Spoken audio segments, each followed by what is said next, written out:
so much to me to have this opportunity.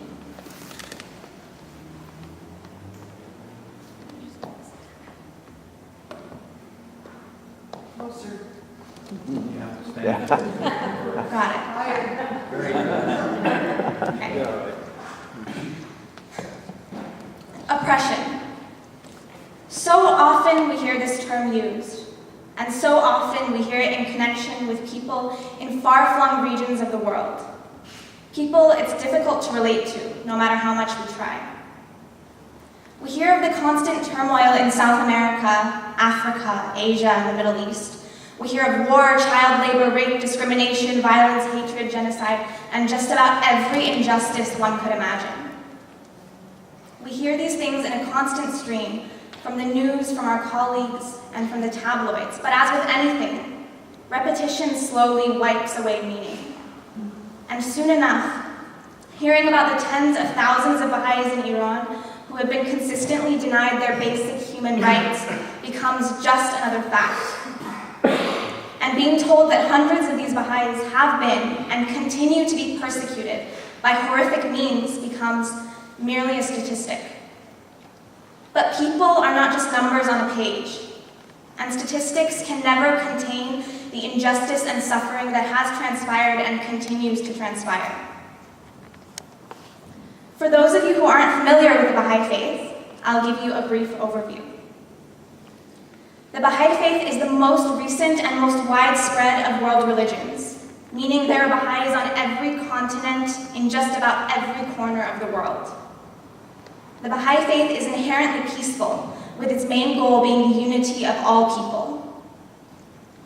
Among the fundamental tenets of the Baha'i Faith are the sanctity of human dignity, the oneness of humankind irrespective of tribe, race, or belief, the equality of men and women, freedom from prejudice, commitment to knowledge and learning, the abolition of extremes of wealth and poverty, the containment of greed, and the harmony of science and religion. I'd like to now share a story with you about a family of Baha'is. There was once a little girl who lived happily with her parents, brother, and sisters. They lived comfortably in a house in Tehran, the capital city of Iran in the Middle East. Each morning, the little girl went to school and her parents went to work, and each evening they'd all return home. One morning in January of 1980, everything changed. The little girl was now 14 years old and went to school, and the mother went to work, neither of them aware that the father never made it to work on that morning. He had been stopped on his way, arrested for no other reason than his being a Baha'i, and taken immediately to one of the most desolate prisons Iran has to offer, the prison of Evin. When the mother heard that her husband had been arrested, she immediately rushed to the gates of the prison and asked the guard what the charges were and when her husband would be released. She was sent away with no answers. Week after week, she returned to the gates of the prison and begged to know what was happening, and week after week, she was sent away. Week after week, the little girl waited for her father to return home, and week after week, when he didn't come home, she cried herself to sleep. After months of being warned that Iran was no longer safe for any Baha'i, the mother fled the country with her 4 children, the oldest being the 14-year-old girl, with hopes that when her husband was released, he would come and join them in America.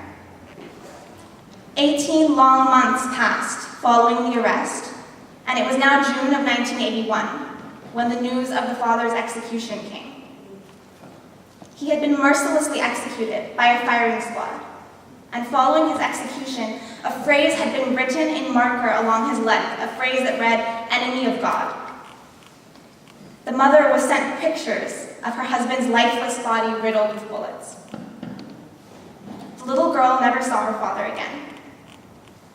That little girl is my mother, who is here today along with my grandmother. And just like that, the injustice is no longer just something in a faraway land you can't relate to. I want you to know that my grandfather's story is one of many. I want you to know that Baha'i mothers are being imprisoned with their infant children. I want you to know that young children are teased and bullied in schools, not only by their peers, but also by their authorities. And I want you to know that 7 Baha'i leaders, among others, are currently being held in prison in the most horrid of conditions, just as my grandfather was. You see, my grandfather gave his life for his belief, and that's why I'm here today, telling you my family's story.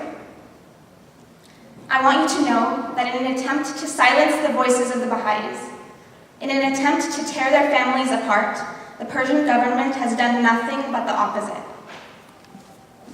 They may have taken my grandfather's life, but they can't stop me from standing here today telling you his story.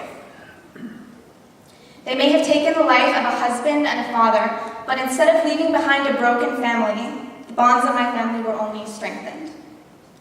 Instead of teaching me hopelessness, I've been taught by my family to never pity myself, ever. And instead of teaching me resentment, they've taught me to say thank you for all the pain in the world, because it's only through pain that we grow. I'd like to share a passage with you from a letter written by the governing body of the Baha'is, 9 members who we call the Universal House of Justice. This letter was written to the Baha'is of Iran.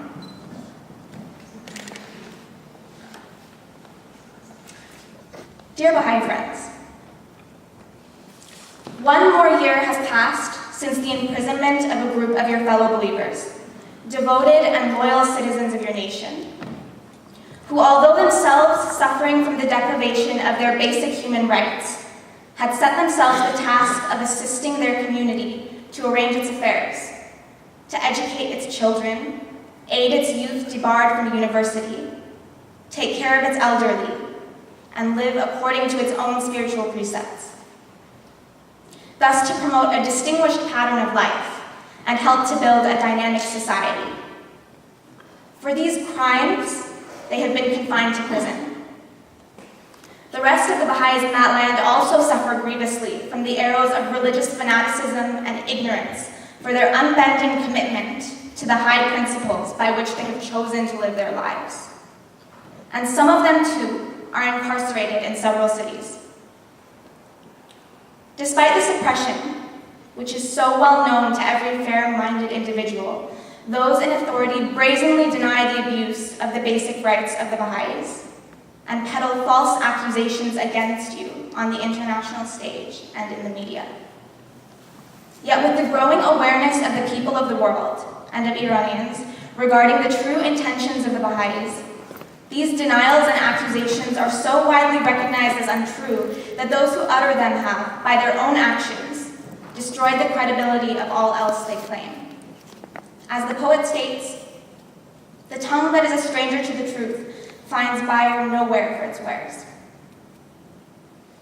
Now, although the situation may seem hopeless, I do have some good news to share. Muslim leaders in Pakistan, the United Kingdom, Bahrain, India, and Iran are echoing the call for religious tolerance and coexistence with Baha'is, issued last month by a senior Iranian religious leader. In April of this year, Ayatollah Abdul Hamid Masumi Tehrani bravely gifted to the Baha'is of the world an illuminated work of calligraphy featuring verses from the Baha'i sacred writings. This was done against a backdrop of scholars in the Muslim world who have recently set out alternative interpretations of the teachings of Islam, in which tolerance of every religion, including the Baha'i faith, is in fact upheld. Hopefully this will open the door of constructive interfaith relations between the Baha'is and Muslims of Iran. I'd like to close with a second passage from the letter written to the Baha'is of Iran from the Universal House of Justice. Consider what is happening in the world. Darkness has so enveloped humankind, cruelty, oppression, prejudice, as to overwhelm the heart.